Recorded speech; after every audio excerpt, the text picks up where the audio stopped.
nabaddu iyo deganaanshiyaha siyaasadeed waa gaaya uu islaamku u ictibaariyay lidaatihi inuu gaayaadka la raadcaynaya ka mid yahay sidaa ogeed baa qur-aanka aayaad badani waxay ku tilmaamayaan qofku inuu nabad diintiisa u helo inuu nabad u helo naftiisa inuu nabad u helo maalkiisa inuu nabad u helo cirdigiisa iyo nasligiisa iyo sharaftidiisa الضرورات الخمسة ذي علماء كور رمان ومسألة إنه قفك النبض إنتاسي يردنوه لكره سوء رب سبحانه وتعالى كالي وعابده وحانا إلهي القرآن كآيات بدن كنت المامية وها الشرائع دلو سودة شيبا إن يتهي نبض دائن لهله نبض دائن لهله أي إلهي سبحانه وتعالى شرعي وسودة شي نبي الله محمد عليه الصلاة والسلام وحط المامية adduunka inaan waxbaba kaa maqnayn haddaad saddex shay isla hesho wax aadanuhu raadiyaa adduunka waa saddexdan buu nebigu ku tilmaamayaa man asbaxa minkum aaminan fii sirbih mucaafan fii jasadih cindahu quutu yawmi fakaannamaa xiizat lahu ddunyaa bixadaafiriha nebigu wuxuu leeya calayhi salaatu wasalaam ninka waa bariista isagoo ah mucaafan آمنا في سربه كوحدي سامه الكيسامة بلشدي سكون نبض قبا وعندنا كبغينين نبض قبا معافا في جسدي شدهان وعافمات قبا عنده قوت يوم ما انتوح عننا هيسته نيكا صدح داسي سوق كولانتو إنه تلكي يدد كيس اللي تشوغو كون نبض قبا وانو قحونتين بيل درن كو أهين أما كيس كون نبض واين وكون نبض قبا ددكيس isagoo la jooga aamin fi sirbi waxa kale la yiri jirkiisuna waa caafimaad qabo waa amraad iyo waxa si aanay haynin waxa kale nabigu ku tilmaamay maanta wuxuu cunana haysta adduunku waa in la cuno kama bato saddexdan shay kama bato adduunka waxa bini aadamku raadiya sawgeed buu nabigu wuxuu ku tilmaamaya kaasi adduunyada ku soo ururtay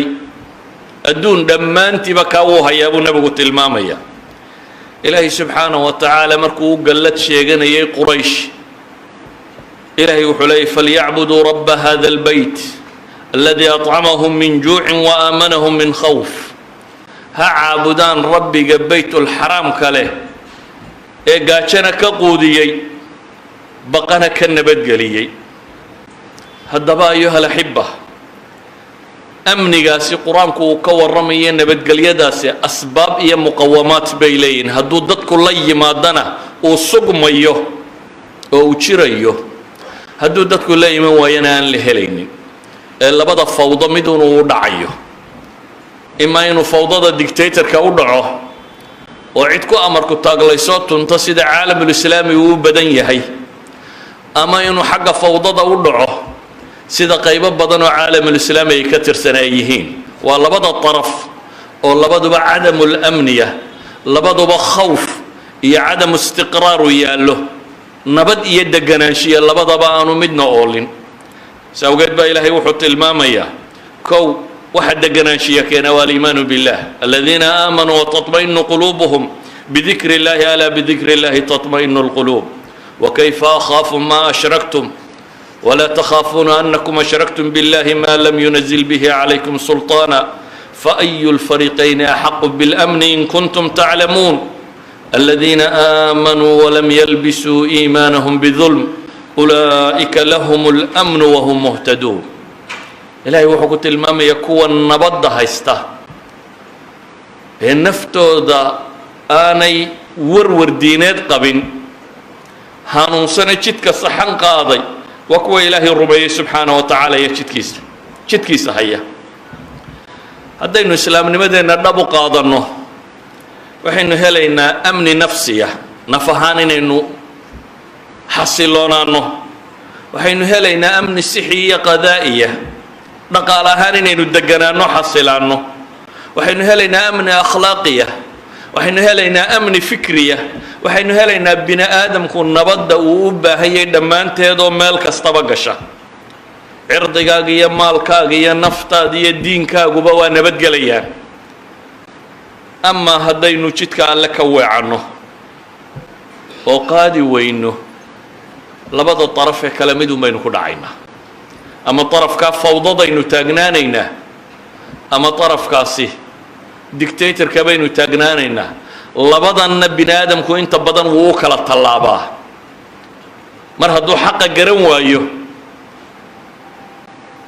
ama fawdu ku dhacayo wuu dawakhaa markuu hadhow wareerana wuxuu aqbalaa mid dictator inuu qabsado wuxuu idhaha wartan wax waliba waa dhaamaanay aan marun ka baxno ka kale markuu qabsaday nafta isugu keenana waxay idhahdaan kan wax waliba waa dhaamaanay aan ku boobno marka labada dhan midunbuu taagan yahay se labadaba waxa lagaga badbaadaa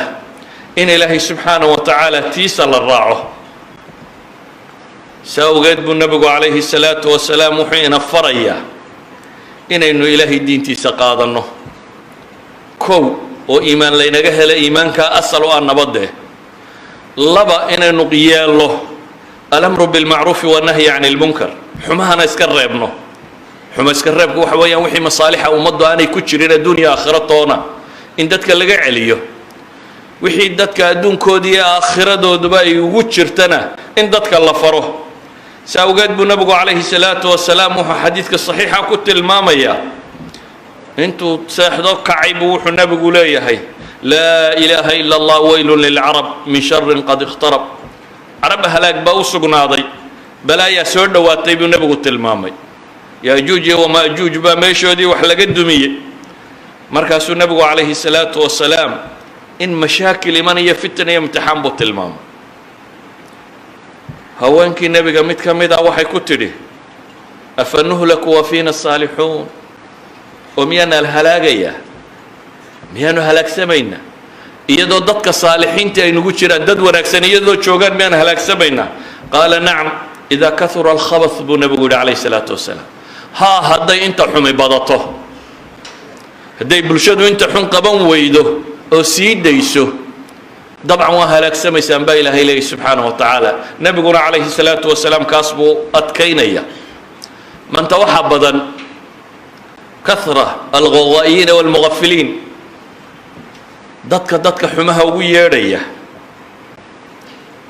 dadka xumaha ugu yeedhaya mushkiladda waxaad ka eegtaayoo keliya social mediahan bini aadamku ay dhegaystaan ama dadku dhegaysto social media waxa laga soo afuufayo bale soomaalidu waa dad dhibtooda ay ka gedisantahay dadka kale social media haddaad eegto dadka ugu badan ee la dhegaystaa waa intan waalan ummad dadkeeda waalan dhegaysataa ma jirto ha soomaali ahayni dad waalan oo lagu odhanayo wuu waalan yahay ayaa haddana wuxuu yahay dadka loogu dhegaysi badan yahe la dhegaysanayo nebigu calayhi salaatu wasalaam wuxuu inoo tilmaamayaa amni haddaynu rabno inaynu ilaahay raacno kow inaynu caqiido saliima qabsanno xejisanno laba inaynu alamru bilmacruufi wannahyu cani lmunkar samayno saddex inaynu nimcadaynu haysanno markaasi ku shukri noqno waid taadana rabbukum lain shakartum laaziidannakum walain kafartum ina cadaabii lashadiid وضرب الله مثلا قرية كانت آمنة مطمئنة يأتيها رزقها رغدا من كل مكان فكفرت بأنعم الله إلهي وحو تصالي إنوغو تلمامي مقالا نبد قبتي ودقني وأرزاق ديدو مالك استوغي منيسي لكن إلهي نمعدي سكو كفر دي فأذاق الله لباس الجوع والخوف وإلهي سبحانه وتعالى ددن سيي huga cabsida iyo gaajada hugooda rabbi dhadhasiiyey walaqad jaa'ahum rasuulu minhum fakadabuuhu faakhadahum alcadaabu wahum daalimuun ayuha alaxiba waxaa ka mid ah waxyaabo badan oo sharcigu inoo tilmaamay oo haddaynu ilaahay diintiisaasi si dhaba u qaadanno oo waxay sheegaysa yeello waa sida qura aynu nabad ku heli karno baryo galbeetoona nabad ma soo wadaan jaar iyo kuwa kaa fogitoona kuuma soo wadaan dunida ayna soo gaadhiyo duni ku soo gaadhayso adiga ku danaynaysaa ma jiro adna ma tihid ilmo caruura oo wasiyo u baahan iyo cid gacanta qabata carruurtaa la yidhaahdaa caqligooda kuma fille sharcigu wuxuu yidhi cidi ha ka mas-uul noqoto ma carruur baynuna cidi ka mas-uul tahay markaa oo umamka caalamka iyo dunidaynu u yeedhaynaa haddaynan qaan gaadhaynin waa lagu gumaysanayaa lagaa mas-uul noqon maayo ilaahay ha loo toobad keeno oo dembi dhaaf ha la weydiisto